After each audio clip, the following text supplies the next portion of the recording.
danger money for coming up that way, but it was a lot quicker than working my way through the crystal maze. But yeah, so showtime, Brighton. And, you know, I mean, 8 weeks, it's all been building up to this. And Louise told us quite early on when we were on the course, and she said, like, try and play to your quirks and your individuality when you're up on stage. So I guess you can imagine my dismay when I looked in the mirror and saw, like, Little Miss Average. You know, like, middle-age, middle class, midlife crisis probably, otherwise what the fuck am I doing up here? I mean, like, seriously, give or take a penis and I'm like the poster child for privilege. And I worry, I do. I mean, you know, it makes for shit comedy, but mostly what I worry is, like, what if I go missing? And the best that they can do for my photo on the side of a milk carton is, like, a blank square or, like, a stickman drawing or something. But so the middle-age piece, I've kind of come to terms with now. It was a battle, to be fair, actually. I struggled with that. But, you know, because it kind of sneaks up on you. It's not an exact midpoint between young and old. You don't suddenly go to bed in the prime of life and then wake up the next day wanting to do jigsaws, eat hobnobs, and drive at 40 miles an hour in the middle lane of the motorway. It doesn't work like that. So, for those of you who may be wondering whether or not you're in middle age, close to middle age, I've devised a set of indicators or warning signs so that you can work it out for yourselves. And the first one is this, it's for the ladies. Ladies, your handbags, okay? Right now, not... If you're with a going out handbag tonight, you know, the teeny little thing, looks great with the outfit, some poor sap somewhere is still holding your purse for you. Not that bag. But, while I'm on the subject of your purse, tell me how many loyalty cards you've got in that bad boy, because if you're in double digits, it's totally middle-aged. But no, your everyday bag.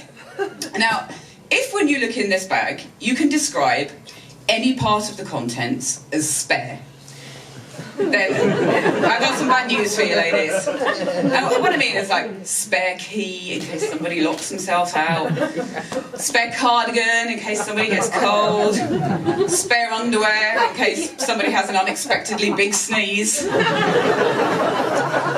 happens, ladies, come on, we know. Right, that bag is not for you now, that bag is for other people now, it's for just in case. I mean, I have a friend, Emma, who carries an EpiPen in her handbag. Emma doesn't have any fucking allergies. It's for just in case. I'm like, how do you top that? Like a defibrillator? But I don't know what kind of doomsday scenario will ever necessitate use of the full contents of, like, a middle-aged lady's handbag. But what I do know is this. If that middle-aged lady goes out and saves a life, right? Big deal, with her EpiPen or handbag defibrillator, whatever, no judgment. Right? That will not be the best part of her day. The best part of that lady's day will be when she gets home and she says to her husband, it did come in handy and it was worth the fucking money.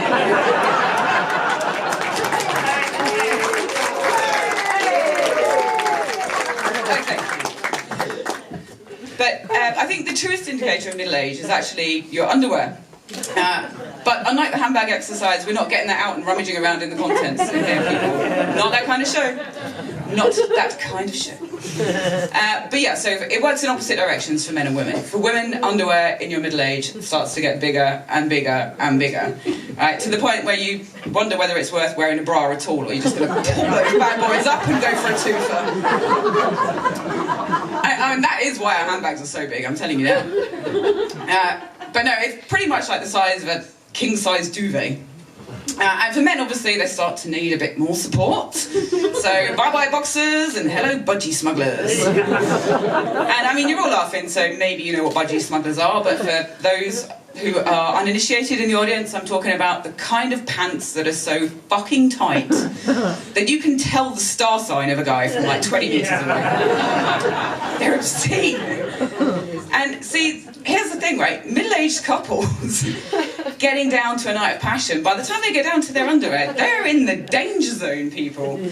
Because one of them is in pants so tight that if he so much as coughs, he's going to pass out.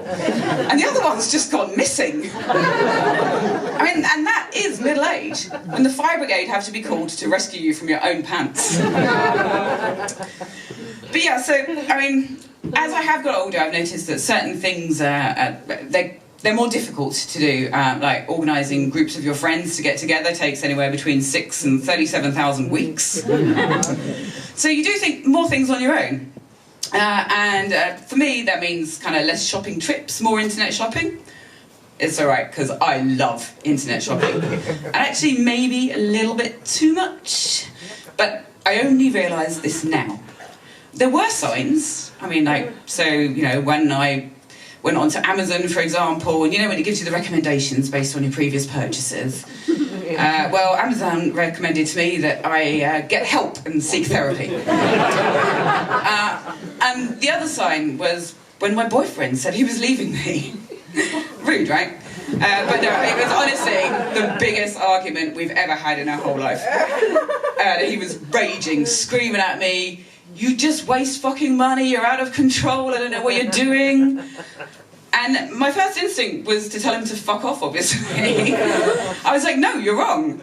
But as I was sitting there trying to formulate a full defence, I realised our dog walked past in a full tuxedo and top hat. I just brought